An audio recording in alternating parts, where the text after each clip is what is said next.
আসসালামু আলাইকুম, কেমন আছেন সবাই? ঘরে বসে অনলাইনে কেনাকাটাটা আমাদের অভ্যাস হয়ে দাঁড়াইছে, কিন্তু প্রোডাক্ট হাতে পাওয়ার পরে বুঝতে পারি যে কত বড় ভুল করেছি। তো সবার মতো আমি এই ভুলটা করব না বলে আজকে চলে এসেছি ঢাকা উত্তর আজিমপুর মাজার রোডে। এখানে একটা ফার্নিচার দোকান দেখছিলাম, অনলাইনে খুব ভাইরাল। বাসা থেকে বের হয়েছি, সেই দোকানে যাব, সেখানে যে সুন্দর সুন্দর ফার্নিচার কিনবো। কিন্তু সেই দোকানে যাওয়ার পর আমার মনটাই ভেঙে গেছে। ফার্নিচারের অবস্থা দেখে আর দাম শুনে আমি হতাশ হয়ে গেছি।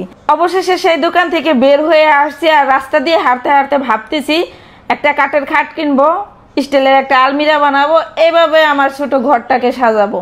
কিন্তু হঠাৎ চোখে পড়ে গেল রমিজ ফার্নিচার। এখানে এসে তো আমি অবাক হয়ে গেছি। জাস্ট এত নিখুঁতভাবে কাজ করে ফার্নিচার বানাইছে। ফার্স্টে যে দোকানতে ঢুকছিলাম সেই দোকান থেকে হাজার হাজার লক্ষ লক্ষ গুণ ভালো প্রোডাক্ট এখানে তৈরি করে রাখছে, এবং কি সাথে সাথে সেলও হয়ে যায়। আমরা এখানে যে 3টা ফার্নিচার পেয়েছি, 3টার ভিতরতে ভাবতেছি একটা নিব।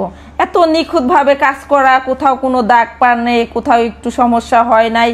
মনে হইতে যে শিল্পীকলা একে একে এই ফার্নিচারগুলো তৈরি করছে। ঢুকে প্রথমে এই ফার্নিচারগুলো আমার পছন্দ হয়েছে। 3টা ফার্নিচার ছিল বেস্ট। আমি দেখলাম না যে এই ফার্নিচারের মধ্যে কোথাও একটু কোয়ালিটি খারাপ, কাঠগুলো খারাপ। আমাদের দেখাই দিছে যে কি কাঠ দিয়ে কিভাবে তৈরি করছে, কি দিয়ে। এখানে আপনারা আসতে চাইলে ঠিক আছে, শোরুম ভিজিট করে নিচে হাতে দেখে নেড়ে তারপরে প্রোডাক্ট কিনবেন। এবং কি আমি ভাবি যে অনলাইনের চাইতে কম টাকায় এখান থেকে প্রোডাক্ট কিনতে পারবেন। তারপরে আমি ভিতরে এখানে দেখি অনেক বাচ্চারা কাজ করতেছে, সবার বয়সী অল্প। ওদের হাতে তৈরি নতুন নতুন ফার্নিচার গুলো, এবং কিভাবে তৈরি করে কি এগুলো দেখলাম, ভালো লাগলো। যে একটা জিনিস দেখে কিনা আর না দেখে কিনা, একদম বড় একটা শোরুম। এখানে আসার পরে বুঝতে পারলাম যে না, ভালো মানুষও আছে, ভালো জিনিসও আছে। কিন্তু আমরা অনলাইনে পাগল না হয়ে একটু যদি কষ্ট করে যে খুঁজে তারপরে নিয়ে আসি, মনে হয় আমাদের ঘরে বসে আর সেই প্রোডাক্টটা নিয়ে কান্না করতে হবে না। আমি জীবনে অনলাইনে প্রোডাক্ট কিনতেও চাই না।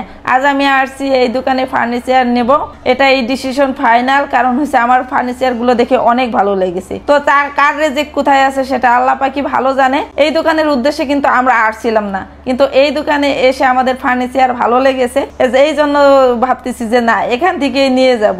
আলহামদুলিল্লাহ, আমরা এখানে কথাবার্তা বলতেছি দামে, এবং কি সবকিছুতে যদি মেল থাকে তাহলে আমরা এখান থেকে ডিসিশন নিতেছি ফার্নিচার নেব। ফাইনালি আমাদের কথাবার্তা শেষ। আমার হাজবেন্ড টাকা গুনে দিতেছে। কি কালার কি ধরনের ফার্নিচার নিছি সেটা আপনাদের দেখাবো ফার্নিচার রুমে উঠানোর পরে। যে কোন ফার্নিচারটা এখান থেকে নিলাম আপনারা একটু কমেন্ট করে জানাবেন।